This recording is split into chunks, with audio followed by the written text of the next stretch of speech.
Hi guys, we are going to introduce the week and the vocab for the week. So if you look here, this is the new week. So today you're going to take your Gatsby quiz, but first you can look at the Quizlet and we'll talk about the words a little bit, and then you can take that quiz. Here's the code. Ooh, it should be open today. 1920s dialect quiz. This is just for fun, but it's pretty interesting because it's specific to the 1920s. So as long as you take your quiz, then you'll get the access point or the attendance points for today.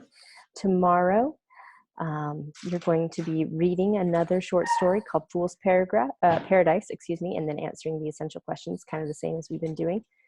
Then on Wednesday, discussion. I'm toying around with the idea of doing a Zoom for those that would like to do a verbal discussion, and then if you didn't join the Zoom, you'd need to do the online discussion here. So we'll just kind of see how we're feeling next week. Thursday, we have this truth versus fiction activity where you're going to think about the things that Gatsby's told Nick and that he's heard and try and figure out what's real and what's maybe not real. And then on Friday, we're going to take a vocab quiz for Unit 23. And this is going to be the old format like we used to have, where you're just going to type in the word for the sentence. So rather than giving me the word, the definition, and a sentence, you're going to just put them in just like you used to.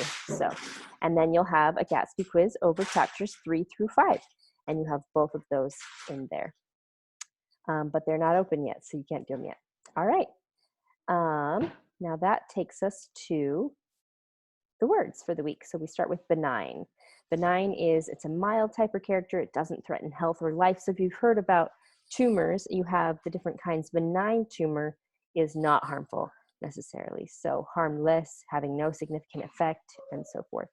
A caricature, maybe you've seen these drawn of people before, but it's an exaggeration by often ludicrous distortion of parts or characteristics. So maybe somebody has a huge chin or, big hair. Anyway, you've seen them before. So a coup. So if someone stages a coup, it's a brilliant, sudden, and usually highly successful stroke or act. To equivocate is to use equivocal, this is awful, sorry, language, especially with intent to deceive, to avoid committing oneself in what you say. Inconsequential, not or illogical, irrelevant, not of consequence, right? Paramount, very important, superior to all others, supreme, the most important. Paramount. Rancorous, I think we've done this one before. I love this word. Deeply malevolent, which means bad, evil, badness. So rancorous is bad. To subdue, you might need to subdue someone who is rancorous. So that's to conquer, bring into subjection, to get rid of, to vanquish, bring them under control, curb them, right? Transient, I think we talked about this and the fact that some populations are more transient, meaning they move around a lot. So passing especially quickly into and out of existence, passing through or by a place with only brief stay or sojourn. And finally, wary, which I think you guys are very familiar with. So marked by keen caution, cunning, and watchfulness, especially in detecting and escaping danger. All right, guys, that is what I have for you today. Like I said, we will probably have the possibility of a Zoom for those who would like to do a verbal discussion.